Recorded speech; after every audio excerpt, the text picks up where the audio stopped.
Good morning everyone, সবাই কেমন আছো? আশা করি ভালো আছো। আমিও ভালো আছি। পুতুল দেব ব্লগে নতুন একটা ভিডিওতে তোমাদের অনেক অনেক স্বাগতম। এখন আমি রেডি হয়ে যাচ্ছি বাড়ি যাব বলে। তার আগে বাবা বলল যে আজকে সকালবেলা আমি লোককে দিয়ে জাল টানিয়ে তোকে মাছ প্যাকিং করে দিব, তুই নিয়ে চলে যাস।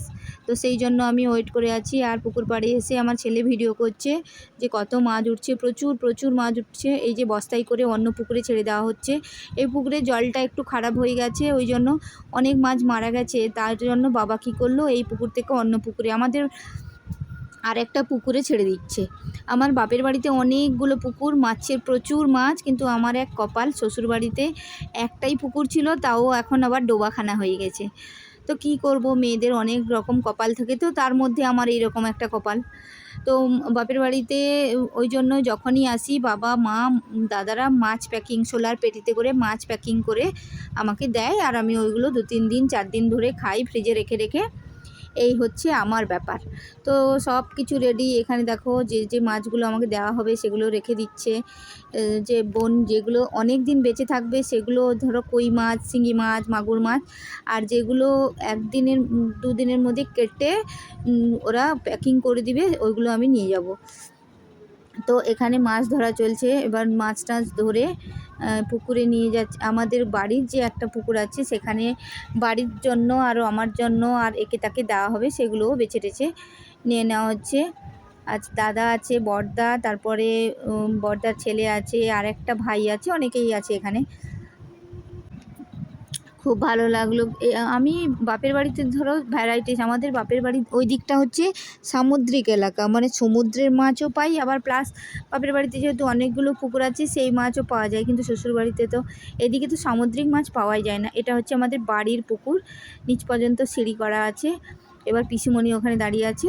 তারপরে মাছ টাছ প্যাকিং করে চলে এলাম হোটেলে, মানে হোটেলে নয়, মানে রাস্তায় পেরিয়ে চলে এসেছি। সেই সিনটা আমি আর দেখা হয়নি, কারণ দেখো বাপের বাড়ি থেকে শ্বশুরবাড়িতে যাওয়ার সময় যে মুহূর্তটা, সে যারা যায়, যাদের শ্বশুরবাড়ি অনেকটা দূর, তারাই একমাত্র বুঝতে পারবে। তো সেই ভিডিওটা আমি নিতে পারিনি বা নিইনি। তারপরে চলে এলাম। অনেকক্ষণ আসার পরে আমরা যখন অর্ধেক রাস্তা মানে মেদিনীপুর ক্রস করেছি, তখন হয়তো 12:30 1টা বাজে, তখন আমরা খেয়ে নিলাম। খাওয়াতে এখানে আমার হাজব্যান্ড নিয়েছে প্লেন ভাত, মাছের ঝোল, আর আমি আর আমার ছেলে নিয়েছি বিরিয়ানি। যেহেতু আমরা দুজন বিরিয়ানির ভক্ত, বড় বড় দুটো ভক্ত বসে আছি বিরিয়ানি, ওই জন্য আমরা বিরিয়ানি নিয়ে নিলাম। কিন্তু আজকে না, সত্যি কথা, বিরিয়ানিটাও খেতে ইচ্ছে করছে না। সে বাপের বাড়ি থেকে চলে এলে যে মনটা না, এখন আমার ছেলে বলছে মামা একবার তাকাও, সেটাও ভালো লাগছে না। এটা আমার কিন্তু 2 দিনের, মানে তারপরে আমার কিচ্ছু ভালো লাগছে না। বাড়ি এসেও আর ব্লগিং করিনি। তারপরের দিন সকালবেলা টিফিন খেয়ে দুপুরবেলা আমাদের যে খয়রাচলে এখানে শ্রী শ্রী গোবিন্দ বল্লভ শাস্ত্রীজি মহাশয়া আমাদের খয়রাচলে এসছেন। ওকে দেখার জন্য আমি ছেলেকে টিউশন ছেড়ে আমি আর আমার ভাসুরের মেয়ে গিয়ে ওখানে ফটো টটো শ্যুট করে ভিডিও টিডিও বানিয়ে চলে এসেছি। তো দেখো সবাই, এখানে ওনার আসন করা হয়েছে, এইখানেই উনি বসে গান করবেন, গীতা পাঠ করবেন, নানান রকম প্রোগ্রাম যে যা যা আছে উনি করবেন। তো বেশ ভালোই লাগলো শুনতে ওনার ওই গুরু ধার্মিক কথাগুলো, নানান রকম জ্ঞানমূলক কথাগুলো বেশ ভালোই লাগছিল শুনতে। কিন্তু ছেলে চলে এসছে। ছেলে কিছুক্ষণ বসার পরে বলছে মাম্মাম এত গরম, তুমি চলো। তো যাই হোক, তারপরে যে আমি প্রথমে গিয়ে কয়েকটা ছবি তুলে নিয়েছিলাম, সেগুলো একটু দিয়ে দিলাম। তারপর আমি আসার পরে আমাদের গ্রামের আমার বান্ধবী, ওর মেয়ে আর একটা দিদি, আর পাশের ঘরে ওরা সবাই এসছে। তো এই ছিল আমার ভিডিও। একটু অরিজিনাল সাউন্ড আর গানটা দিয়ে দিলাম, তোমরা শোনো, দেখতে থাকো।